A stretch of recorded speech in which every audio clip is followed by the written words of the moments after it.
Hey everyone, welcome back to Evony with Genghis. Battle of Toulon is upon us today, and this is a special season. It is tied into Napoleon, but the reason it's so special is it's Ultimate War season, and this may be one of the easiest seasons ever to get Wonder 3, other than those 1 week seasons, of course.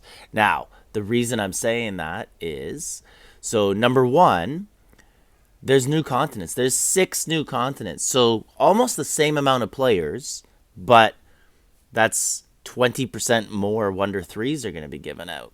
So who's it going to be easy for? It's going to be easier for C6 for sure, right? And then it's probably going to be a little bit harder for C1 because they just added new teams. And they added some good teams who are going to take up some spots. The rest, it's probably going to be about status quo. C5 might be a little bit easier because they just dropped off about 150 servers, I think.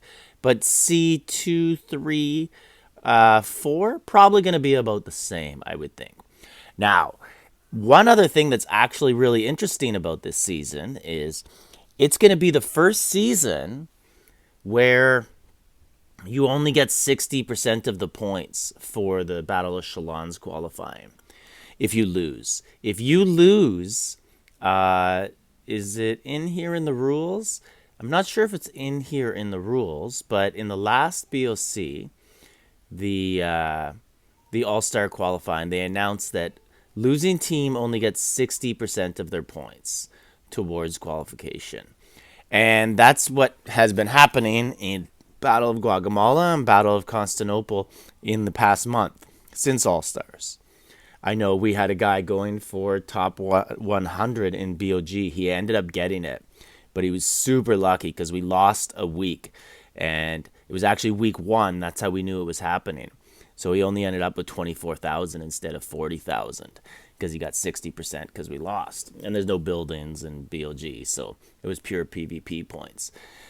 So what's it mean if there's no 100% points to the loser? It basically means no one's going to be trading because it's really hard to organize a trade where one team loses and only gets 60% because both teams are going to want to win, right? So it will minimize that. So I do think it's a good rule for this. Top 200 is still very difficult, but hopefully people can get out there and get it. One suggestion that I would have is if your team wins or has a big lead kind of early, communicate and decide who's going to be going for Wonder 3, who's going to be the initial holder of the buildings. Because if you hold that building, you get 100% of the points, right? So look here. So if you hold the crystal mine, you get 8 points. Or sorry, you get 16 points. Everyone else on your team gets 25%. So they're only going to get 4 points out of that. But the big one obviously is going to be Constantinople and then Knights Hall and the Towers. Those ones give way more points.